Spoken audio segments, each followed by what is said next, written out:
When you are listening to music, have you ever felt tied to your stereogram? Do you wish there was a more mobile device so you can enjoy your favourite pops music anywhere you like? Well, now there is. Available now is the Cassettogram. Manufactured by audio experts Baggy Hi-Fi, the handy Cassettogram means you can listen to music anywhere you like. And I am a happy owner, very satisfied owner of one of these Baggy Hi-Fi Cassettograms. Very easy to use, I found. You simply take one of these compact cassettes, insert it into the drive, press play, and it should any second play some music.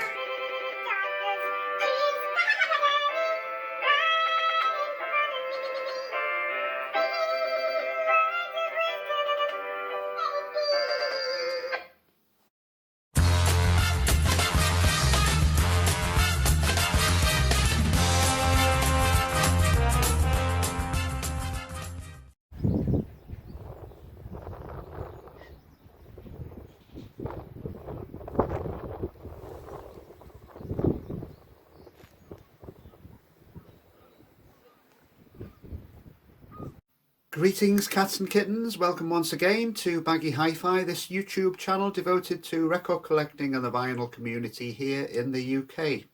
As you can see from that little video clip, I've been out and about this week like many of you in England because the lockdown has eased from this Monday, the 12th of April. Shops, inessential shops, opened again. And of course that means record shops, doesn't it, among other things. So I made a trip to Berwick upon Tweed, which is just the top part of England, just before you go over the border into Scotland, and we're still not permitted to travel into Scotland. On my day off this week, and it was a lovely sunny day, so that contributed to the happy mood of being able to move around a bit more and to do some vinyl shopping other than online shopping. Berwick upon Tweed is a lovely town, but it's not exactly the mecca of the record collecting world. But it does have some charity shops, and it does have a very good antique centre, which has quite a lot of records, which I've visited before the last lockdown. So really, all the records I'm going to show here today, not a massive haul. I think there are about 7 albums. Were mainly from that antique place. So let's get into it. It was a nice experience to go through the racks once again, and I know some of you English VC people have already shown what you've been buying this week. So this is my turn now. So the first record I was very pleased to find is by Harper's Bazaar. I've shown these before, but I've not actually got an original American pressing. This is their first album, Feeling Groovy, renowned sunshine pop harmony band from the US, from the West Coast. This is their first album from 1967. It's on a gold Warner Brothers label. Nice sort of bronzy gold label there. And this is in great condition, so I just had to grab this one because I've long been a fan of their music. The liner notes are quite interesting on this one because almost is kind of in that time of 1967 and the Flower Children and Haight-Ashbury and all that. It's almost kind of marketing them as real underground band, which they weren't. Listen to this part. They make music which does not riot on the Sunset Strip, but which is worth rioting for. All these groovy young talents doing their own thing. Yeah, so it's a lovely album. It's quite a short one. I was listening when I was driving around this week to Simon and Garfunkel's Parsley, Sage, Rosemary and Thyme album, which I like. It's of a similar era, very sort of Baroque album. And I do think that their version of 59th Bridge Street song, Feeling Groovy, is better than the Simon and Garfunkel version. Of course, it is a Paul Simon song. There are some other real talents of the time on here. Van Dyke Parks, they do Come to the Sunshine, that's the opening track. Real, almost like a manifesto of US sunshine pop. Who else is on here? Leon Russell writes a song, Raspberry Rug, which is quite psyche. And also Randy Newman as well, and the arrangements are done by Lenny Waronker, who did a lot of arrangements on Electra for people like Judy Collins at the time. So yeah, really pleased to get this American pressing of a Harper's Bazaar album in very good condition. Now this next one I'm sure you've seen around a lot, and I've seen around a lot, but I've never bought it, and it's the Music for Pleasure Fire Brigade album compilation of The Move. Many of their classic psych pop singles are gathered here. Flowers in the Rain, Here We Go Round the Lemon Tree, Blackberry Way, one of my favourites, Omnibus. I do have most of these singles on 45, original Regal Zonophone, those lovely releases from the late 60s, but never really picked this one up because I just thought it's always going to be around. But this one is in very nice condition, and I played it yesterday, and there's no crackles or no pops on it, so lovely to have a comp of The Move, one of the greatest psych pop bands of the late 60s in the UK. I was really enjoyed watching James Griffiths and Steve Whitty talk recently. They made a video, so do check that one out, about The Move and Roy Wood and Jeff Lynne and early ELO. Very interesting conversation. And it is true that they make the comment that Roy Wood is still sort of regarded as almost like a cult underground figure who's not celebrated as much as he should be, really. It's just regarded as some sort of eccentric who had a few hits with Wizard in the 70s and was one of the main songwriters of The Move as well. But yeah, wonderful stuff. Budget album originally. I think I got this for about £4. As I say, it is in really good condition. Now this next one I was really pleased to see, because if you watched any of my earlier videos, you'll know that I'm a fan of early Bee Gees. And I think a lot of people are coming around to realising that they were a really great songwriting force, not only in their disco period, which is fine, but in their earlier, more sort of psych pop incarnation. This is, I think it's their 7th album, and you don't see it very often. The one I'm really still looking for is Odessa, the one by the Bee Gees, which has that red velvet flock sleeve. I've never really seen that one in good condition in the wild, but I did find this one, which is from 1971. This is Trafalgar, the album from that year. Nice gatefold. The brothers Gibb reproducing the scene of the death of Nelson, and the cover, it has that maritime 18th century feel to it.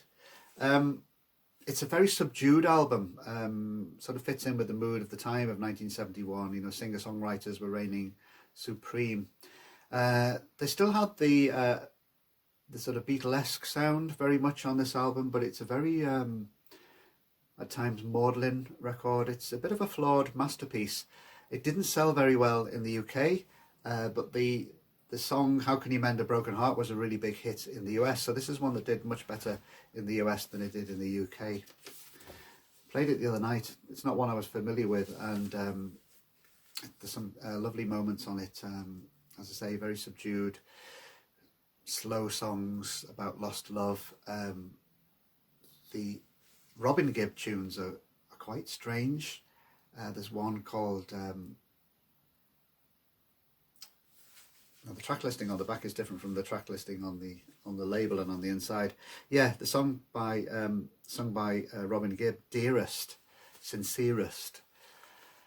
It's obviously about the male partner mourning the loss of his wife or partner, and it's with that Robin Gibb kind of bleaty lamb voice.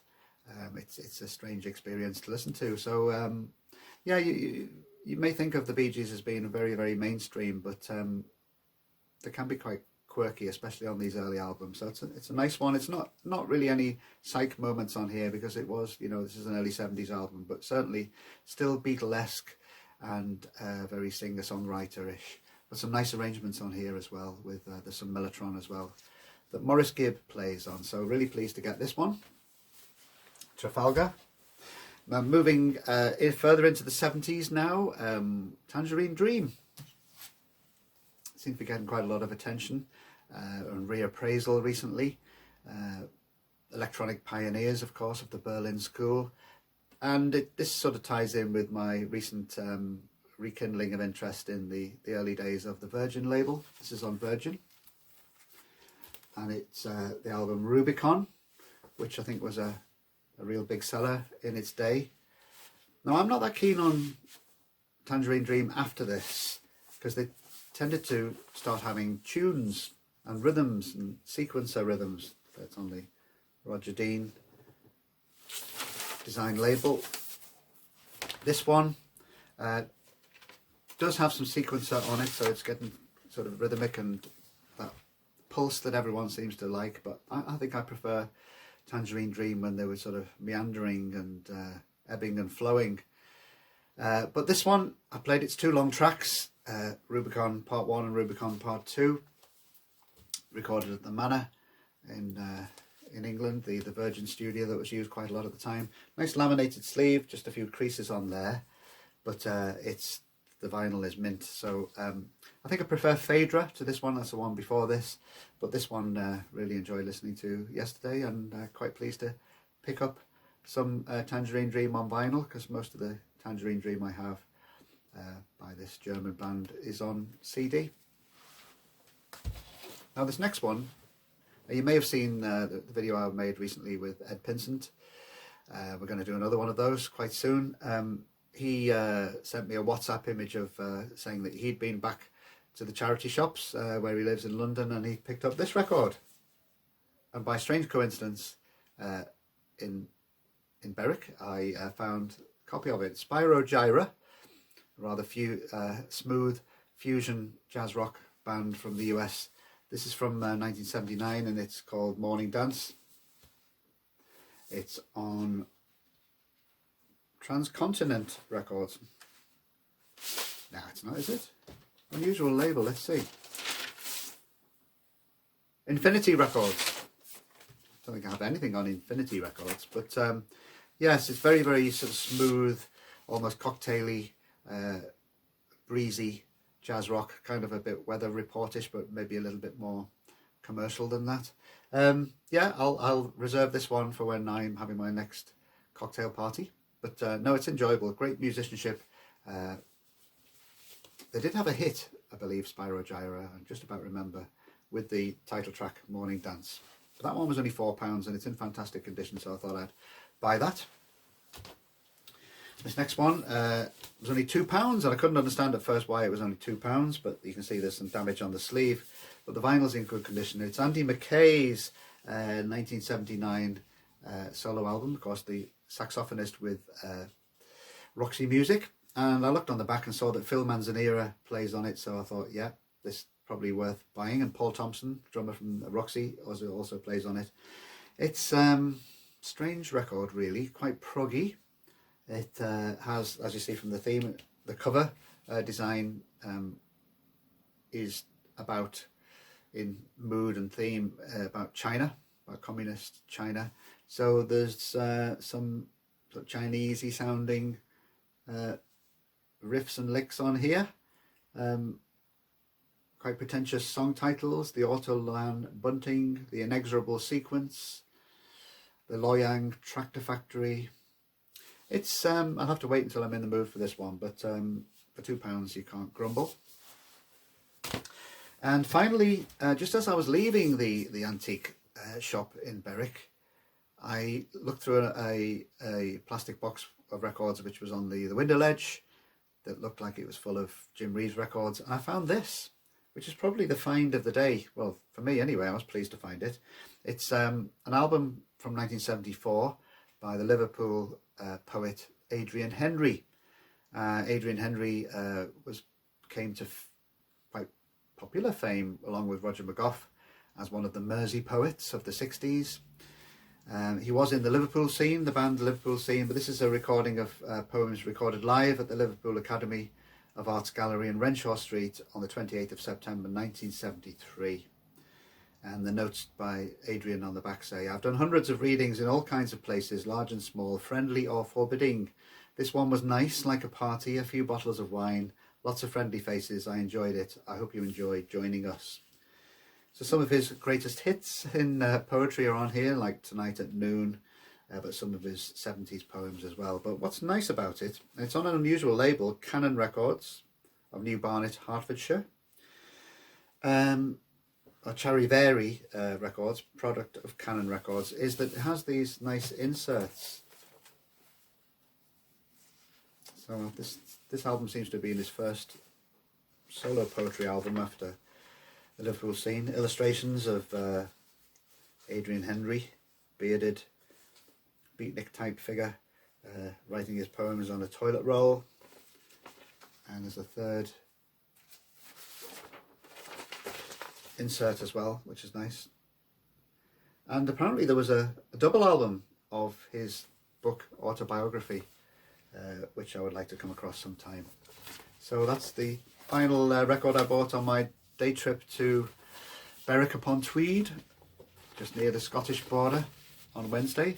This coming week I will be going shopping again for more records. I'm going to be going to Northallerton and Hartlepool again. Not really meccas of the record collecting world, but I hope to find some good stuff there as well. So thanks for watching. I'll just leave you with a few images of Berwick, and I'll speak to you soon. Bye for now.